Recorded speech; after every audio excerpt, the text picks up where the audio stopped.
Selamat pagi, salam sehat bagi kita semua.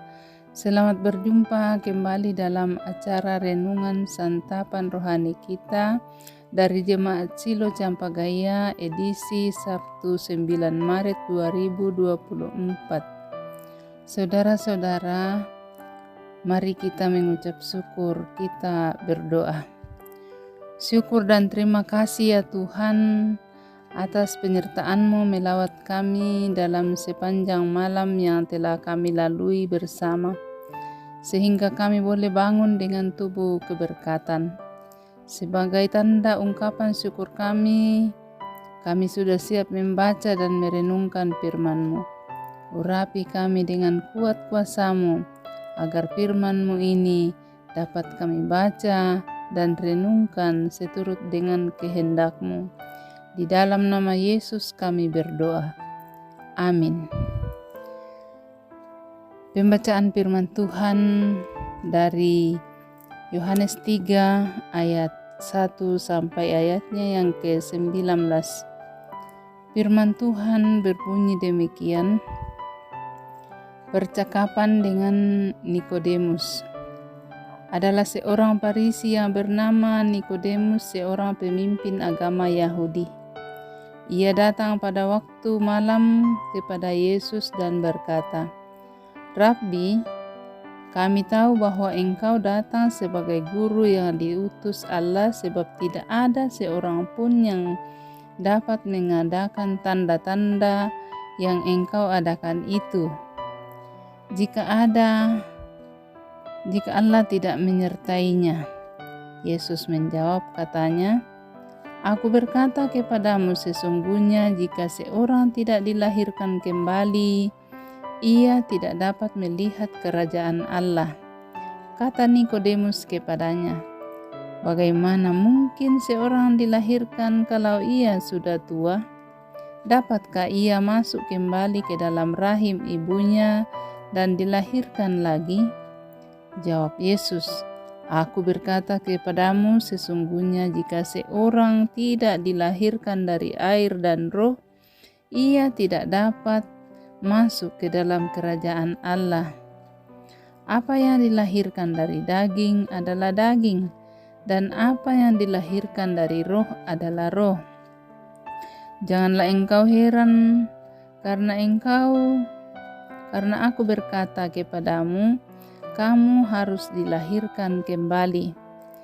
Angin bertiup kemana ia mau, dan engkau mendengar bunyinya, tetapi engkau tidak tahu dari mana ia datang atau kemana ia pergi. Demikian halnya dengan tiap-tiap orang yang lahir dari roh." Nikodemus menjawab katanya, "Bagaimana mungkin hal itu terjadi?" Jawab Yesus, "Engkau adalah pengajar Israel dan engkau tidak mengerti hal-hal itu? Aku berkata kepadamu, sesungguhnya kami berkata-kata tentang apa yang kami ketahui dan kami bersaksi tentang apa yang kami lihat. Tetapi kamu tidak menerima kesaksian kami. Kamu tidak percaya waktu aku berkata-kata dengan kamu tentang hal-hal duniawi. Bagaimanakah kamu akan percaya kalau aku berkata-kata dengan kamu tentang hal-hal sorgawi? Tidak ada seorang pun yang telah naik ke sorga selain daripada dia telah turun dari sorga, yaitu Anak Manusia. Dan sama seperti Musa meninggikan ular di padang gurun, demikian juga Anak Manusia harus ditinggikan, supaya setiap orang yang percaya kepadanya beroleh hidup yang kekal. Karena begitu besar kasih Allah adalah akan dunia ini, sehingga Ia telah mengaruniakan anaknya yang tunggal, supaya setiap orang yang percaya kepadanya tidak binasa, melainkan beroleh hidup yang kekal. Sebab Allah mengutus anaknya ke dalam dunia bukan untuk menghakimi dunia, melainkan untuk menyelamatkannya oleh Dia. Barang siapa percaya kepadanya, ia tidak akan dihukum. Barang siapa tidak percaya, ia telah berada di bawah hukuman, sebab ia percaya dalam nama Anak Tunggal Allah. Dan inilah hukuman itu, terang adalah datang ke dalam dunia, tetapi manusia lebih menyukai kegelapan daripada terang, sebab perbuatan-perbuatan mereka jahat. Amin. Saudara-saudara yang kekasih, tema kita pada pagi ini berhikmat dalam roh. Bak tu kakinan situru pena masallo. Jemaat yang terkasih dan pendengar dimanapun berada saat ini. Memang perbuatan Allah sulit dipercaya jika hanya ditanggapi dengan logika manusia saja.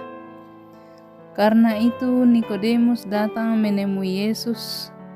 Sekalipun Nikodemus adalah seorang Farisi, sekalipun ia pemimpin agama Yahudi dan dijuluki pengajar Israel. Ia datang kepada Yesus karena tertarik kepada Yesus dan menghormati Dia. Ia mengadakan percakapan kepada Kristus secara tersembunyi. Dalam pertemuan, Yesus langsung mengarahkan pembicaraan kepada pokok persoalan yang sedang dipergumulkan oleh Nikodemus tentang kerajaan Allah. Yesus menekankan bahwa tidak cukup baginya jika hanya mengagumi mujizat-mujizat Kristus dan mengakui Yesus sebagai guru, tetapi ia harus dilahirkan kembali. Awalnya Nikodemus kesulitan dalam memahami Yesus. Maksudnya Yesus bahkan menganggapnya mustahil. Ia memikirkan kelahiran kembali itu berarti masuk ke dalam rahim ibunya. Sementara Yesus menegaskan mengenai kelahiran dari air dan roh.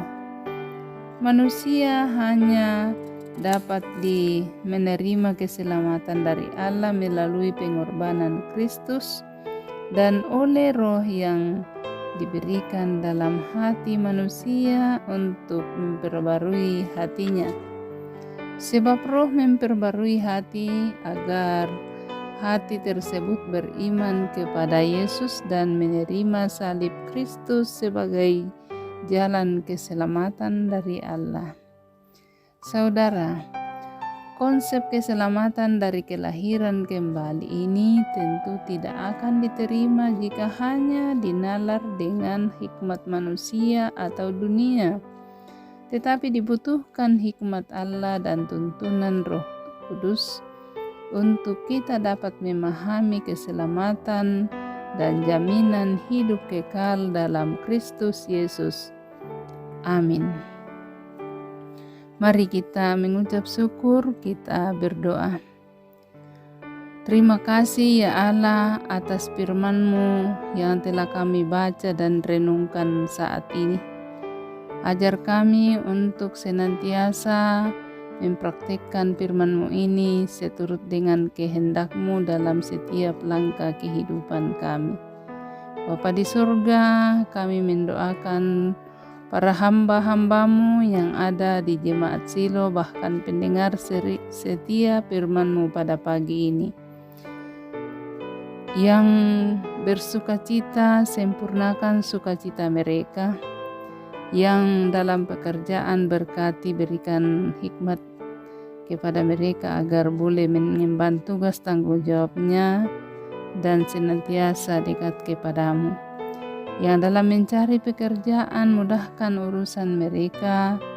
Anak-anak dalam bangku pendidikan dari TK sampai perguruan tinggi, karuniakan kecerdasan, kesehatan, dan hikmat yang sumbernya daripada Tuhan, agar mereka takut akan Tuhan.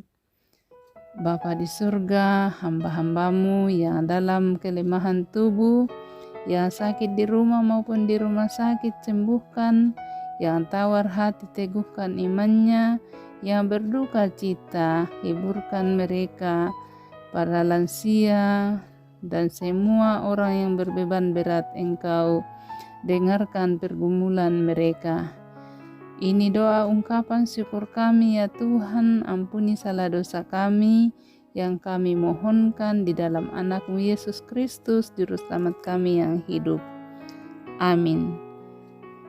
Demikian renungan Sarota pada pagi ini. Selamat beraktivitas. Tuhan Yesus memberkati.